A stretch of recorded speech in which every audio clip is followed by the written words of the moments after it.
mga kapanalig, nagsimula ang doktrina ng INC na si Kristo ay hindi Diyos sa taon ng 1930. 1930, mga INC, makinig. Tinanggap nyo si Kristo ay hindi Diyos sa taon ng 1930. Doon pa lang kayo nangaral na si Kristo ay hindi Diyos. Bakit? Dahil nung panahon na si Felix Manalo ang naupo sa inyong sekta na iglesia, Diyos nyo si Kristo. Diyos nyo si Kristo. Kairos Humilya, lakas ng loob mo, Sanrio, mangalkal ng history. Yes! Hindi lang malakas ang loob ko, Kairos Humilya, matapang ako. Confident ako. Kaya matakot ka. Manginig ka. Pag si Sanrio ang naglatag ng kasaysayan, ultimo yang tumbong mo uusok. Yes! Lakas talaga ng loob ko magkalkal ng history ng iba. Dahil ang lalakas din naman ng mga apog nyo na siraan ang Iglesia Katolika. Yung paninira ninyo sa Roman Catholic Church ay walang batayan. Pero ako, yung sinasabi ko ay may batayan. Sino ngayon ang malakas ang apog sa atin dalawa, Kairos Humilya? Ikaw na naglalatag ng laway lang o ako na naglalatag na gumagamit ng standard references? Ang lakas ng putok mo, Kairos Humilya. Now, 1930, nang magsimula ang INC na pamalian ang Divinity of Christ ng Roman Catholic Church. Sana alam nyo yan. Bakit hindi nyo yan sinimula ng 1914? Sapagkat si Felix Manalo ay naniniwalang Diyos si Kristo. Nagpapasko kayo. May exchange gift kayo. Kaya nga kayo tumatanggap ng Christmas bonus. Nabago lang ang inyong doktrina nung si Eranio Manalo o yung KRD na tinatawag, nung siya na ang naupo bilang executive minister. Siya ang nagpasimula na si Kristo ay hindi Diyos.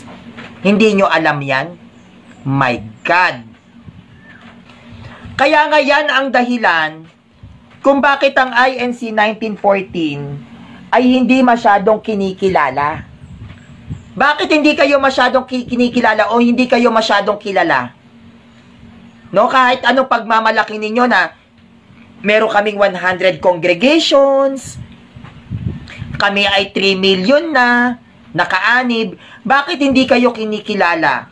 Dahil ang kumikilala lang naman sa INC na sekta, mga Pilipino. Konti lang ang mga nabihag ninyong dayuhan para umanib sa inyo. Konti lang naman eh.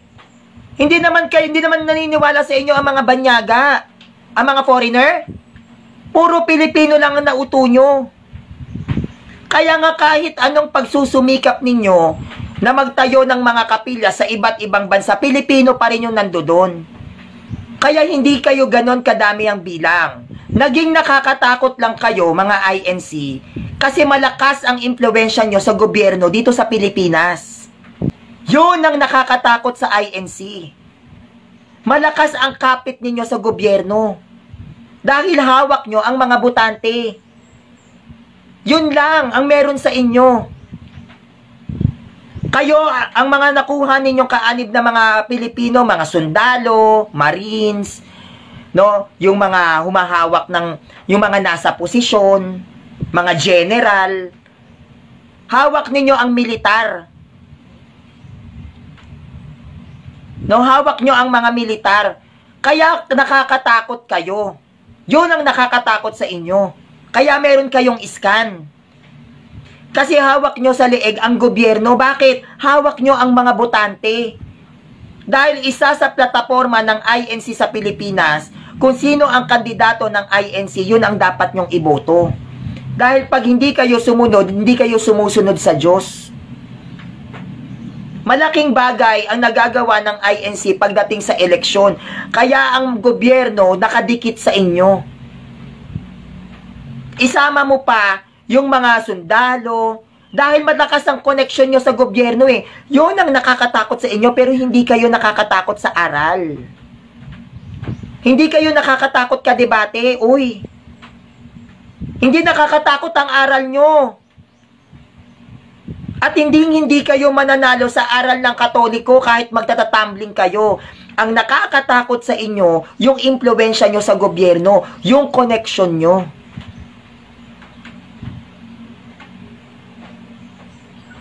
Yun ang nakakatakot.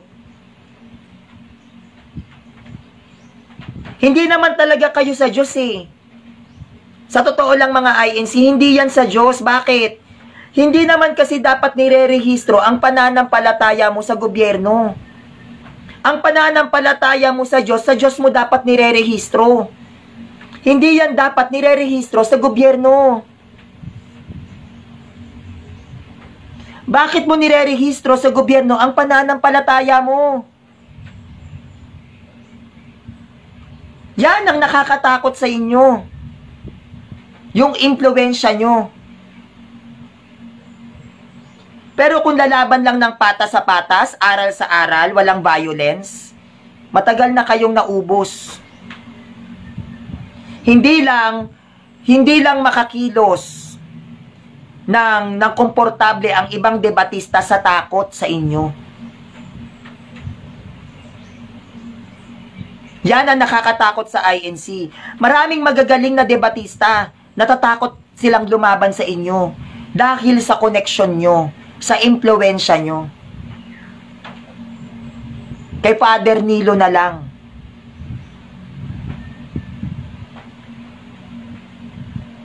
Dapat alam mo yan. Alam nyo yan.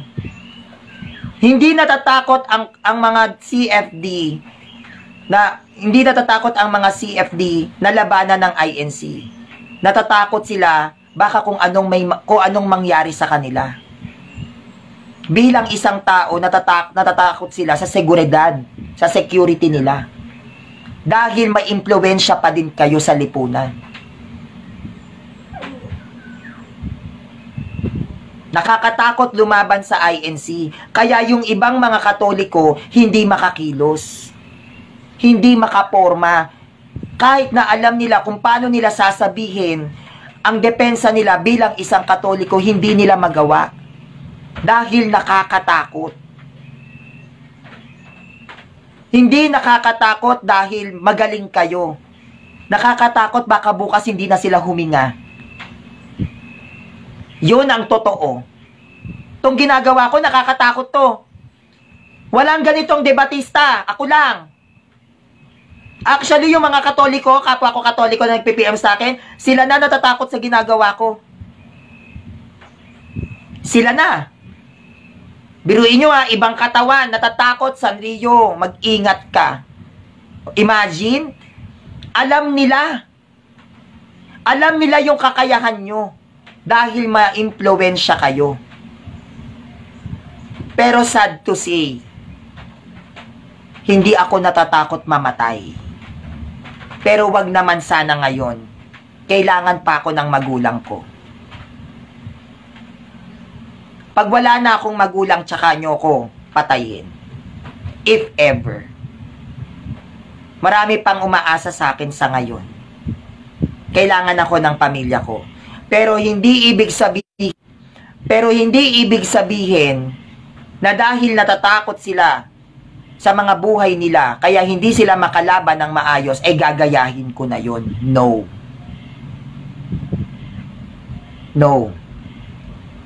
Kahit na bilang isang tao, normal na magkaroon ka ng takot, hindi yan dahilan para itigil ko yung ginagawa ko. Kung maraming Katoliko ang nakikinig at namumulat sa katotohanan, kung ang kapalit niyan ay sariling buhay ko, bakit hindi? Kung daan-daan at libo-libong Katoliko ang magiging matibay at magaling na depensor, kapalit ng buhay ko, go ahead, kill me now.